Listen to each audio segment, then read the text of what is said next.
കണ്ണുകൾ തുറന്ന് ഈ ദിവ്യകാരുണ്യത്തിലേക്ക് നോക്കാം. എത്രമാത്രം സ്നേഹത്തോടെ തമ്പുരാനെ നോക്കാവോ അത്ര കണ്ട് സ്നേഹത്തോടെ തമ്പുരാനെ കാണട്ടെ. എത്രമാത്രം എളിമയോടെ എൻ്റെ ദൈവത്തെ എനിക്ക് നോക്കാൻ പറ്റുമോ അത്രമാത്രം എളിമപ്പെട്ട് നീ ദൈവത്തെ കാണട്ടെ. എത്രമാത്രം വിശുദ്ധിയോടെ എനിക്ക് ദൈവത്തെ കാണാൻ പറ്റും അതിൻ്റെ പൂർണ്ണതയിൽ നിന്നുകൊണ്ട് വളരാൻ ആഗ്രഹിച്ചുകൊണ്ട് നീ ദൈവത്തെ കാണട്ടെ.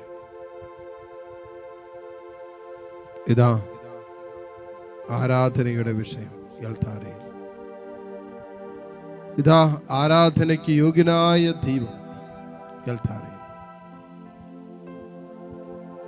ഈ മഹത്വം ആരുമായി പങ്കുവെക്കാൻ പറ്റില്ലല്ലോ. ദൈവത്തിന് മാത്രം കൊടുക്കേണ്ടതാണല്ലോ ആരാധന.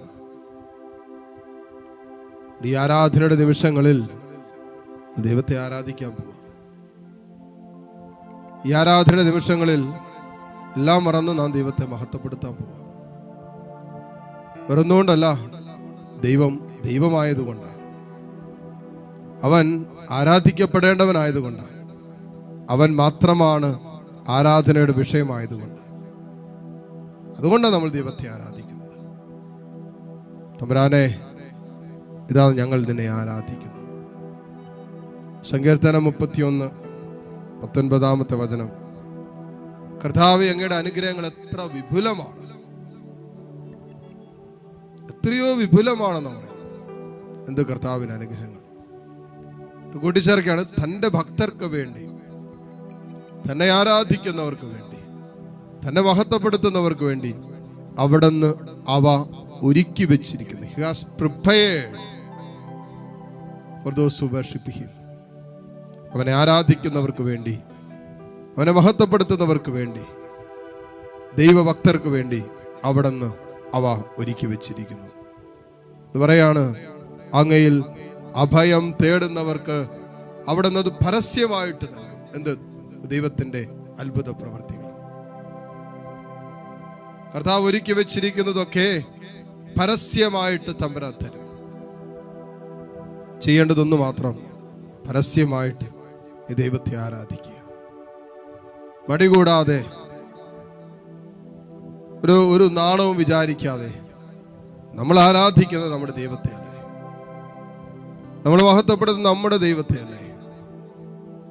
എല്ലാം മറന്നൊന്ന് ദൈവത്തെ ആരാധിക്കാൻ പറ്റിയാൽ പകുതി പ്രശ്നങ്ങൾ നമ്മുടെ ജീവിതത്തിൽ നിന്നില്ലാതാകും. കുടുംബമായി ദൈവത്തെ ആരാധിക്കാൻ പഠിച്ചാൽ പല കുടുംബമായി നേരിടുന്ന പ്രതിസന്ധികൾക്കും കർത്താവ് ഉത്തരം തരും. അസമാധാനം, രോഗപീഠകള്, അസ്വസ്ഥതകള്, ബാധ്യതകള്, തടസ്സങ്ങള്, പ്രശ്നങ്ങള്, അടിക്കടി വരുന്ന ജീവിതത്തിന്റെ സംഘർഷങ്ങള് എല്ലാം ദൈവത്തിന്റെ ആത്മാവ് പ്രവർത്തിക്കുമ്പോൾ കുടുംബമായി ദൈവത്തെ ആരാധിക്കുമ്പോൾ. ഇപ്പോ ഒറ്റയ്ക്കായിരിക്കാം, കുടുംബത്തിൽ വേറെ ആരും ഉണ്ടാവണമെന്നില്ല. പക്ഷെ കുടുംബത്തിൽ നീ മാത്രമാകാം ഈ ആരാധനയിൽ പങ്കെടുക്കുന്നത്. ഒരു കുഴപ്പമില്ല. ബാക്കിയുള്ള കുടുംബാംഗങ്ങളെ ആത്മനാ ചേർത്ത് വെച്ചിട്ട് അവർക്ക് വേണ്ടി കൂടി നീ ദൈവത്തെ ആരാധിക്കുക. കരങ്ങൾ രണ്ടും തുറന്ന് യാചനാപൂർവ്വം പിടിക്കാം. ദിവ്യകാരുണ്യ ഈശോയുടെ ആശീർവാദം സ്വീകരിക്കാൻ ഒരുങ്ങുമ്പോൾ തമ്പുരാന്റെ ആശീർവാദത്തിൽ നമുക്ക് വേണ്ടതൊക്കെ ഉണ്ടെന്ന് വിശ്വസിക്കുക. ദൈവം നമ്മളെ ആശീർവദിക്കുമ്പോൾ അവൻ തൻ്റെ സമ്പന്നതയിൽ നിന്നുകൊണ്ടല്ലേ നമ്മളെ ആശീർവദിക്കുന്നത്. ദൈവസമ്പന്നനാണല്ലോ. അതുകൊണ്ടാണല്ലോ തൻ്റെ സമ്പന്നതയിൽ നിന്നും യേശുക്രിസ്തു വഴി നമുക്ക് ആവശ്യമുള്ളതൊക്കെ തരുമെന്ന് പറഞ്ഞു. അപ്പോൾ അവൻ തൻ്റെ സമ്പന്നതയിൽ നിന്നും ക്രിസ്തു വഴി നമുക്ക് ആവശ്യമുള്ളതൊക്കെ തരുന്ന സമയമാണ് ഈശോ നമ്മളെ ആശീർവദിക്കുന്ന സമയം.